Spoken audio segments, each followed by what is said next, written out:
বারাণসী প্রাচীন ভারতের এক অন্যতম নিদর্শন। গঙ্গার পশ্চিম তীরে বরুণা ও অসি নদীর মিলনস্থলে বিশ্বের প্রাচীনতম জীবন্ত শহর।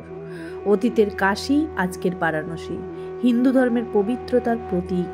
পুরাণে আছে, খ্রিস্টের জন্মের 1200 বছর আগে সুহোত্র পুত্র কাশ্য পত্তন করেন এ নগরী। কাশ্য থেকে নাম হয় Kashi, the city of light. Ganga, গঙ্গার ঘাট, মন্দির, ভারতীয় সঙ্গীত, রাবড়ি, লস্যি, মালাই, অলিগলি, তস্যগলি, দোকানপাট, যানজট, ষাঁড়, বেনারসি শাড়ির দোকান, কাঁচের চুড়ি, ফুটপাতের মধ্যে প্রচুর শাড়ির ঢল। এই সব নিয়েই এক প্রাণবন্ত শহর হচ্ছে বারাণসী। হানাদারদের হানায় বারবার এর অতীত ধ্বংস হলেও পুনের পেশোয়া, ইন্দোরের হোলকার এবং গোয়ালিয়র সিন্ধিয়া এবং বানারসির রাজাদের হাতে মন্দির, ঘাট এবং শহর গড়ে উঠেছে নতুন করে। হ্যালো বন্ধুরা, সঞ্চিতারা চলে এসেছি আবারও একটা বানারসি ছোট্ট ভিডিও নিয়ে। আমি 24 তারিখ গিয়েছিলাম মহাকুম্ভে স্নানের উদ্দেশ্যে। এর আগে 7 ফেব্রুয়ারি আরেকবার কিন্তু গিয়েছিলাম আমি। তখন মনোপুতভাবে না ঘুরতে পারলেও বারাণসী যাওয়ার ইচ্ছেটা মনের মধ্যে লুকিয়েছিল খুব ভীষণভাবে। তো ছুটে চলে গেলাম 26 তারিখে মহাশিবরাত্রি উদযাপনের জন্য কাশী বিশ্বনাথে বাবার দর্শন করার জন্য। তো সেখানে গিয়ে নৌকায় তো চড়তেই হবে। তো সেইখানে আপনারা বারাণসী গেলে কতটা সতর্ক হতে হবে এই নৌকায় চড়ার ক্ষেত্রে, সেই নিয়ে ভিডিওটা আমি আজকে শুরু করলাম। চলুন জেনে নেওয়া যাক কিছু তথ্য। বারাণসীর প্রধান দর্শনীয় স্থান হলো বিশ্বনাথ মন্দির আর গঙ্গা তীরের প্রাচীন ঘাট। এখানকার প্রধান ঘাটগুলো হলো দশাশ্বমেধ, মণিকর্ণিকা, হরিশ্চন্দ্র, মান মন্দির, রাজেন্দ্র প্রসাদ, পঞ্চগঙ্গা, রানীমহল, অহল্যাবাই ঘাট। ইন্দোরের মহারানী অহল্যাবাই হোলকার 1777 খ্রিস্টাব্দে বর্তমান কাশী বিশ্বনাথ মন্দিরটি প্রতিষ্ঠা করেন।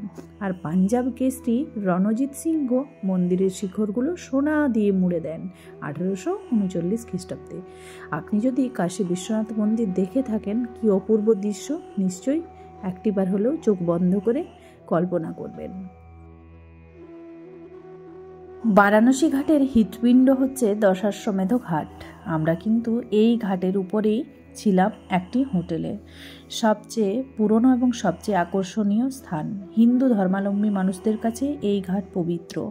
এখানকার মূল আকর্ষণ হচ্ছে গঙ্গা আরতি। এই ঘাটেই মূলত হয়ে থাকে গঙ্গা আরতি। শুধু আরতি দেখব বলে দেশ বিদেশের বহু মানুষ ভিড় করে দশাশ্বমেধ ঘাটে। প্রতিদিন সন্ধে হওয়ার পর গঙ্গা আরতি শুরু হয় ভারতের মূলত 3টি জায়গায়, হরিদ্বার, ঋষিকেশ এবং বারাণসীতে। বাবা বিশ্বনাথ মন্দির থেকে যখনই আপনি ঘাটের দিকে এগিয়ে আসবেন, প্রচুর দালালরা এসে আপনাকে নৌকায় চাপার জন্য বারবার ধরে আকুতি মিনতি জানাবে এবং অনেক বড় বড় হাই প্রাইস বলবে। কিন্তু খেয়াল করবেন, যে নৌকাগুলোতে অনেকে মিলে ভ্রমণ করছেন, সেই নৌকাগুলোতে চাপার। প্রথমত আমরা একটি নৌকাতে চেপেছিলাম, যেখানে 4000 টাকা সে বলেছিল এবং বলেছিল 84 ঘাট দেখিয়ে দেব। এখানে 84টা ঘাট রয়েছে, সেই ঘাটগুলো বর্ণনা করে ঘুরে ঘুরে দেখিয়ে দেওয়ার কথা ছিল। কিন্তু আমাদেরকে দশাশ্বমেধ ঘাট থেকে মণিকর্ণিকা ঘাট 2 কিলোমিটারের ব্যবধান, ওইটুকু দেখিয়ে বলল যে 4000 টাকা দিতে।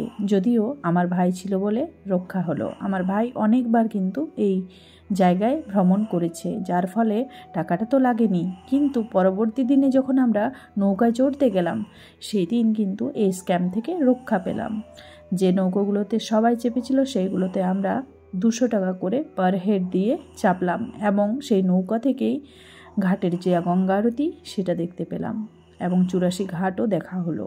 এইভাবে বারবার বলে রাখা ভালো যে আপনি যদি নৌকায় চড়াতে ইচ্ছুক থাকেন, অবশ্যই দর এবং কোথায় ঘোরাবে, কতক্ষণ ঘোরাবে, সময় সব কিছু জেনে গল্প করে নিয়ে তারপর চাপবেন।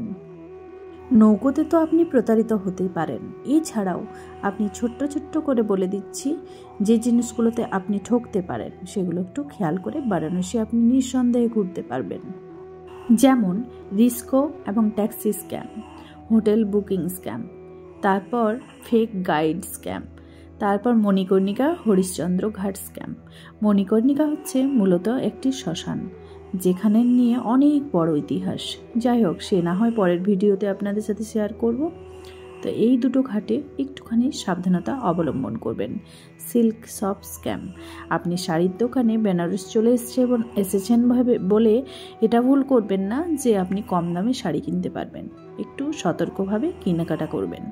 তারপর ফেক সাধু এবং অঘরী স্ক্যাম।